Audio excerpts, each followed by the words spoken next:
నమః శివాయ. శ్రీకాళహస్తి క్షేత్రం గురించి తెలుసుకుందాం. 63 నారణాలలో ఒకడైన కన్నప్ప ఇక్కడే శివలింగం కళ్ళలో నుండి వస్తున్న రక్తాన్ని ఆపడానికి తన కళ్ళను పెరిగి శివలింగానికి అమర్చిన హృదయాన్ని ద్రవింపచేసే మహత్తర ఘట్టం చోటు చేసుకున్న పుణ్యస్థలం శ్రీకాళహస్తి. శ్రీకాళహస్తి తిరుపతికి 36 కిలోమీటర్ల దూరంలో ఉంది. వాయుదేవునికై నిర్మించిన ఏకైక దేవాలయం శ్రీకాళహస్తి. వాయుదేవుడు ఇక్కడ శివుని రూపంలో శ్రీకాళహస్తీశ్వరునిగా పూజలు అందుకుంటున్నారు. చోళరాజు శ్రీ రాజేంద్ర చోళునిచే 12వ శతాబ్దంలో ఈ దేవాలయం నిర్మించబడింది. భారతీయ ఖగోళ శాస్త్రంలో ప్రముఖులైన రాహువు కేతువులను కూడా ఇక్కడ గుడులు నిర్మించారు. స్వర్ణముఖి నది ఒడ్డున ఉంది ఈ ఆలయం. శ్రీకాళహస్తిని దక్షిణ కైలాసంగా పిలుస్తారు. మొదటి శతాబ్దానికి చెందిన శైవ సన్యాసులు ఈ దేవాలయం గూర్చి గానం చేశారు. పురాతన సాంప్రదాయ రీతిలో నిర్మించిన 120 అడుగుల ఎత్తున్న పెద్ద గోపురం దేవాలయానికి ప్రత్యేక ఆకర్షణ. పెద్ద రాతి గుట్టును తొలచి ఈ దేవాలయాన్ని నిర్మించారు. పంచభూతాల రూపంలో శివుని ప్రార్థించటం శైవ సాంప్రదాయం. శ్రీకాళహస్తిలో శివుణ్ణి పంచభూతాల్లో ఒకటైన వాయు రూపంలో పూజిస్తారు. నీరు రూపంలో జంబుకేశ్వరం, అగ్ని రూపంలో అరుణాచలం, భూమి రూపంలో కంచి, ఆకాశ రూపంలో చిదంబరం, ఇలా రకరకాల రూపాలలో 5 రూపాలలో శివుడు అవతరించాడు. గర్భగుడిలో గాలి చలనం లేకున్నా గర్భగుడి ప్రధాన ద్వారం మూసివేసిన అక్కడి దీపాలపై మంట కదులుతూ ఉండడం అద్భుతం.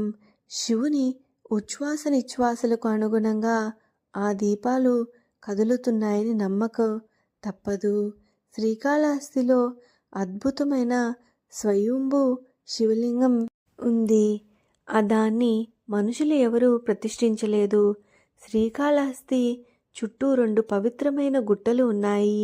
దుర్గాంబ దేవాలయం ఉత్తరం వైపున ఉన్న గుట్టపై ఉంది. దక్షిణం వైపున ఉన్న గుట్టపై శివునికి తన కళను అర్పించిన భక్త కన్నప్ప స్మృత్యర్థం నిర్మించిన కన్నవేరేశ్వర కోవిలం ఉంది. దగ్గరలో ఉన్న మరో గుట్టపై సుబ్రహ్మణ్య స్వామి ఆలయం ఉంది. గర్భగుడిలోని లింగాన్ని ఇంతవరకు మానవురెవరూ, ఆఖరికి పూజారులు కూడా తమ చేతులతో తాకలేదు. నీరు, పాలు, కర్పూరం, పంచామృతం కలిపి లింగానికి అభిషేకం చేస్తారు. చందనం, పువ్వులు, జంధ్యం ప్రధాన లింగానికి కాకుండా ఉత్సవమూర్తికి అర్పిస్తారు. శివభక్తులైన సాలెపురుగు అంటే శ్రీ, సర్పం అంటే కాళ, ఏనుగు అంటే హస్తి పేరు మీదుగా శ్రీకాళహస్తికి ఆ పేరు వచ్చింది. నిష్కల్మషమైన వాటి భక్తికి మెచ్చి వారి పేర్లతో కలిసి వాయులింగం శ్రీకాళహస్తేశ్వరునిగా పూజలు అందుకుంటుందని శివుడు వరమిచ్చాడు. శ్రీకాళక్షేత్రంలో మాత్రం అపసవ్య దిశలో ప్రదక్షిణం చేసి శివుని జ్ఞానప్రసూనాంబను దర్శించుకోవడం ఇక్కడ ప్రత్యేకత. అందుకే ఇక్కడ రాహుకేతువులు శాంతిస్తున్నాయి. శ్రీకాళహస్తిలో పశ్చిమ ముఖాన స్వామివారి ఆలయం ఉండటంతో ఖ్యాతి నలుదిశలా వ్యాప్తి చెందుతోంది.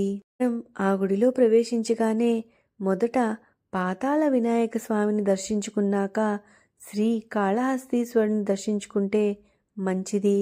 నక్కీరుడు అనే భక్తుడు కుష్ఠవ్యాధితో బాధపడుతూ చర్మాంకంలో శివుని దర్శించుకొని మోక్షం పొందాలని భావించాడు. కైలాసానికి ఎలా చేరుకోవాలో తెలియలేదు. శ్రీకాళహస్తి క్షేత్రానికి వెళ్లి శివుని దర్శించుకున్నాక శిఖర దర్శనం చేసుకోవాలని అదృశ్య శక్తి ఉపదేశం చేసింది. అలా దర్శనం చేసుకోవటంతో నక్కీరుని కుష్ఠవ్యాధి నయమైంది. పాతాళ గణపతి ఆలయం వద్ద 4 పర్యాయాలు విఘ్నేశ్వర స్వామిని తలుచుకుంటే భక్తులకు మోక్షం లభిస్తుంది. స్వస్తి.